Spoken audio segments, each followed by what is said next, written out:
memo with Corina. Ba't hindi yung title pa lang talagang mayayari Dahil na natin. binato kayo ng laptop ni Vice President. Alam niyo, Miss Corina, na medyo, di ko alam kung paano magre-react nung nakita ko yung mga SOCMED cards about that. Medyo natawa na lang ako. Actually, thought I shouldn't answer that anymore. Hindi ko napapatulan. But to cut the story, the long story short, hindi po totoo. Nabato ako ng laptop or kahit anuman or Ano ba yung kwento my mo, years Willard? working with the Vice President, di po namamato ng kahit ano. Sabihin ko sana kung binato kayo, saluhin ko. Pasa na sa Mamahaling laptop pa nga daw yung binato sa akin. Brad So, ka. Sana maleta na lang na puno ng perang iba. Naku po, yan It's very tayo dyan. creative. I have to Very say creative. that. Very Four gold bars. Yan. Magandang iba to yan. Tatanggapin ko yan. Anyway, so hindi totoo yun. Hindi po totoo. You don't know where it came from? I don't know. It just came out during the weekend. Tapos marami nagtatanong sa akin. Even my relatives started asking me kung totoo yun. Correct, correct. No, it's not true. It's not true. But ano na siya, parang ano ba yon? Parang fable lang ba yon na the temper of the Vice President? May temper din siya. Actually, Ms. Corina, I've worked with the Vice President since 2022. Nakilala ko lang naman siya noong 2022 sa DepEd. To be honest, hindi ko... You've never seen her meltdown?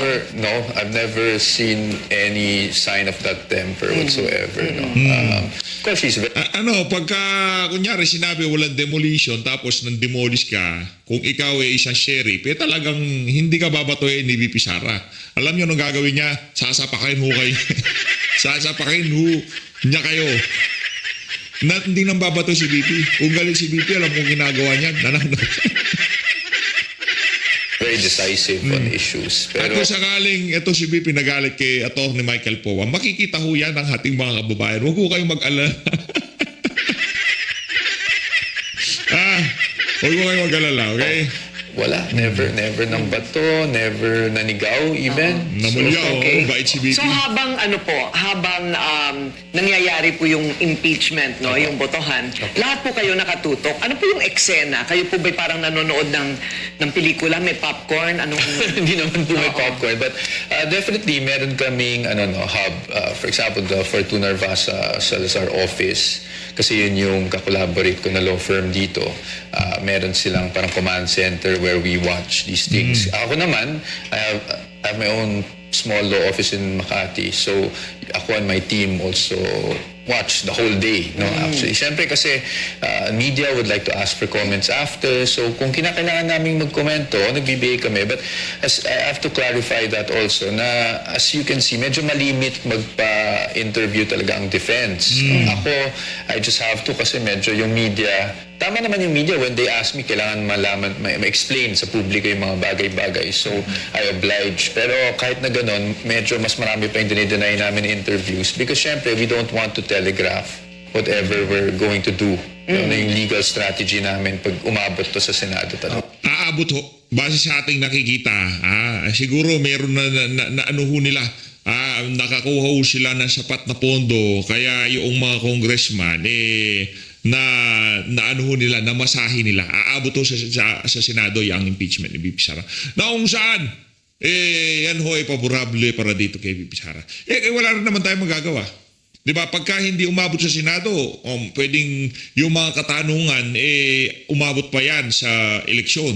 At baka gamiting panggibad. Wala namang gaanong naniniwala. Pero mas maigi na ngayon, matuldukan na yung mga kasinungalingan na ibinabato kay VP Sara. Kung tayo tatanungin, okay lang naman, wala nang problema kung umabot, hindi umabot. Kung hindi umabot, sa eleksyon na magpapaliwanag si VP Sara. Pero kung tayo tatanungin dito sa PH Update, okay lang naman, wala problema yan. Ayos lang ho yung mga kababayan. Sigurado malulusutan niya ni VP Sara. Willard, anong matatanong natin sa kanya kung hindi niya sasabihin sa atin yung kanilang strategy? Pero Hindi lang na. natin, yung scenario na nakikita po Okay. ninyo, kapag, first of all, pagka umabot na sa plenaryo formally, nakikita niyo ho ba na may haharang pa dito? Ano po ang nakikita ninyong mangyayari? Sa amin, hindi na kami nag-speculate sa harang o ano man eh. In fact, even last year, kahit nag-file kami ng petition before the Supreme Court, alam naman natin na pag nag-file ka ng ganyan, it's always 50-50 no matter how confident you are with your position. So last year, prepared na kami to go to trial. So same lang po tayo this year. Kung ano man ang mangyari, syempre, aaminin ko sa inyo, we're still hoping na ma-appreciate ng ating mga kongresista yung aming mga arguments on jurisdiction, on yung mga constitutional infirmities na napansin namin dito sa proceedings sa House. At sana ma-appreciate yun ng ating mga kongresista at hindi na to umusad pa. But again, of course, there's always that possibility and that real possibility na umakyat talaga to sa Senado. And when that happens, we've been preparing for that. Ayun. Tingin niyo ho ba minadali ng House Justice Committee ang proseso? At nasunod ba yung criteria na nilatag ng Supreme Court dun sa naunang impeachment case? Ang pananaw ko kasi dun sa naging desisyon ng Supreme Court, it wasn't really with the committee mode. It was really more on the fast track mode. Yung, diba, yung basta magka 1/3 ka, pwede nang dumiretso ka agad without going through the hearings. Dito naman sa committee level, ayoko naman sabihing minadali. Just to be fair, hindi naman ganun ang nangyari. No? But I think ang talagang objections namin dito ay I really don't want to use the word mini trial kasi kinlarify na yan with all due respect and in all fairness to the chairperson, si Chairperson Luis. So kinlarify naman niya na mas preliminary investigation ang tutok nila. Pero ang contention talaga namin dito is they kept on asking us to respond. For example, parating sinasabi kasi na hindi sumisipot ang Vice Presidente. But number one, again, meron kaming constitutional challenge. Second, kung sumipot man kami doon, yung mga nilabas nila na testigo like si Mr. Ramil Madriaga, diba may supplemental affidavit yon. Yung supplemental affidavit na yun, di naman kami binigyan ng advance copy nun. So even if the Vice President were in fact present at that time, paano siya makaka-respond intelligently ni wala kaming advance copy nung supplemental affidavit? Yan, wala man. Same is true Diba? with Yun ang nakakaano dun nakakairita di ba? Paano kayo makakakuha ng kapakipakinabang na kasagutan sa kampo ni VP Sara nag-iimbita kayo, gayong ang gusto nyo palang mangyari, magkakaroon ng gulatan dyan sa hearing, dyan sa Injustice Committee, di ba? Dapat kung talagang gusto nyo dumalo itong si VP Sara at talagang fair kayo dyan, 1 week pa lang, kung ano man yung mga hawak nyo galing sa AMLA, galing sa NBI, bigyan nyo ng kopya. Supplemental affidavit ni Madriaga, bigyan nyo ng kopya. Ang kampo ni VP Sara, hindi pagka pinatawag nyo na nga, tapos di nyo pabibigyan ng kopya. Ano yun? Diba? Ang dating para talagang tinatrap nyo Diba? Ginagak nyo yung si Vice President Sara Duterte doon sa ano na yun, dyan sa mga hearing na yan. the AMLAC reports, for example, medyo makapal po yun. Hindi naman kami nabigyan ng advance copy nun. So, yun yung sinasabi naming... Are they obligated to submit to you well, in advance? As part of due process, if they wanted really the Vice President to be able to respond intelligently to all of these accusations, siguro naman mas maganda kung nabasa niya mismo yung hindi yung nandun lang. And then of course, if she denies it, anyone can say it was just a general denial. Correct. So ngayon, kompleto na po kayo sa lahat ng mga pinapresenta. In fairness again to the House, pinapadala naman nila sa amin right after the hearing yung mga documents. So we do have those documents and we've been going through them. I see. So, yung sinasabi, yung komento ng iba, nako, hindi nila masasagot yung 6.7 billion na yan. Hindi nila masasagot yung yung tungkol doon sa labas-pasok ng pera. Handa po kayo doon? Opo, handa po tayo. Unang-una, nasabi natin dun sa isang press con. In fact, again, malimit kami magpo-press con. Pero we felt the need para maintindihan ng mga kababayan natin yung 6.8 billion. First of all, the Vice President already denied in a statement that she ever had that much money. Secondly, itong AMLAC reports, ang sinasabi ko nga parate, it does not equate kasi to bank balances or account balances sa bangko because ang AMLAC reports, it's really an aggregate number of all of your transactions. Diba? Whether it be deposit, withdrawal, fund transfer, at lahat yan in a span of, I think, almost 19 years, hindi ba? So, inad-add lang lahat po kasi yan. No? So, pag inad mo yan, obviously, the number is big. Although, again, while we are not saying that those numbers are false, we cannot also confirm if they're if they're in fact accurate. Kasi nga, nabanggit na nga sa press con kahapon, there was even a glitch in the system that was reported by BPI. No? They wrote AMLAC a letter. So yung mga ganyan na bagay, we'll have to really sift through the data, which we are doing already kasi nga nabigyan na kami ng report. But siguro sa mga kababayan natin, we have to be more cautious lang on how to treat this data kasi hindi kasi siya conclusive or pwede Yes. mag-conclude. Well, unang-una, hindi pa kayo sumasagot. Opo. Yun ang importanteng malaman ng tao, ano?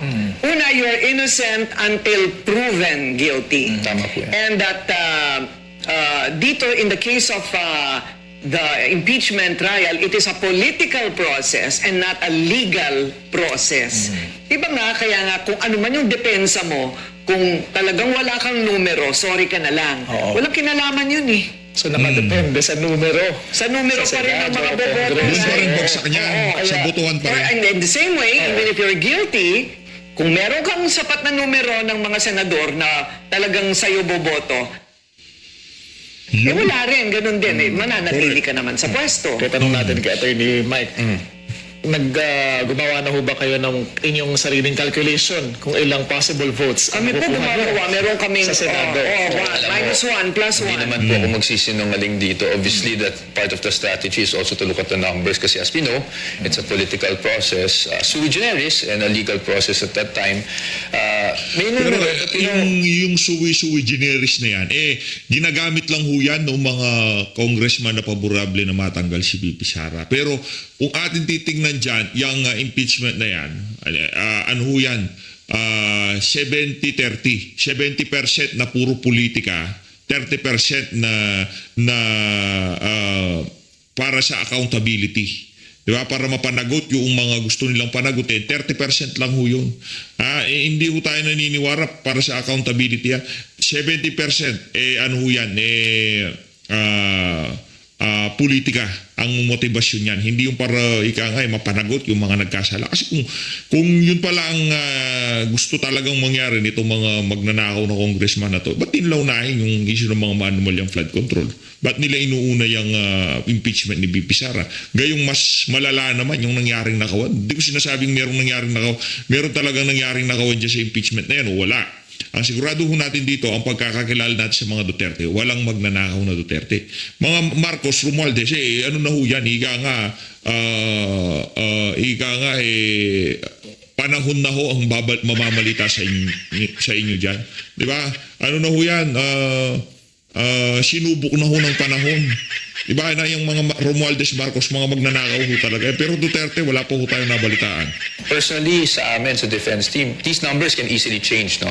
Depending on public perception, etc. So, sa amin, ang focus ng legal team, hindi kami makikisaw-saw sa politika, no? Yeah. Sa amin, it's more of, we need to present a good defense, a solid defense for the Vice President. Para sa ngayon, kahit na alam nating numero or number-driven yan, siguro makakonvince naman tayo, no, ng mga tao na wala naman talagang pagkakasala ang ating Vice Presidente. At maliban dyan, pagdating sa Senado, no, we're expecting, of course, the senators to vote based on the evidence.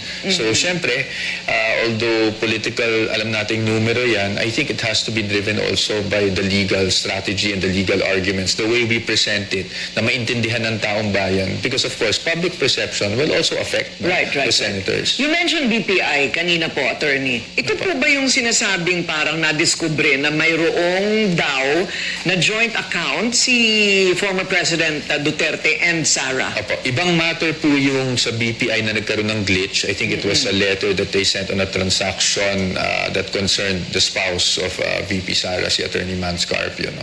So I will not get into detail with that. But yes, meron din ganung issue na I think noong 2015-2016 pa lang lumabas na itong issue on the joint account of the Vice President with her father. No? There are details that of course, and I hope, again, I beg your indulgence, Ms. Corina, I cannot discuss the details of our defense here, but we're ready to confront and to make people, ang ating mga kababayan and the senator judges, if needed, understand the nature of the alleged account and to show that this is not something that VP Sara ever really controlled or owned. Okay. No? So ito yung mga bagay na hindi lang namin may ilalabas pa yung detalye sa publiko, but we want to show the true nature of that account. Okay. So you're not categorically denying that there is a joint We account? cannot because as you can see, may mga nag-deposit na doon sa account, nagsusubok na sila. Kaya nga sa isang suspicious transaction, puro piso-piso yung lumalabas sa AMLAC report. Oo. Marami siya nag-try. So that account does exist. Now,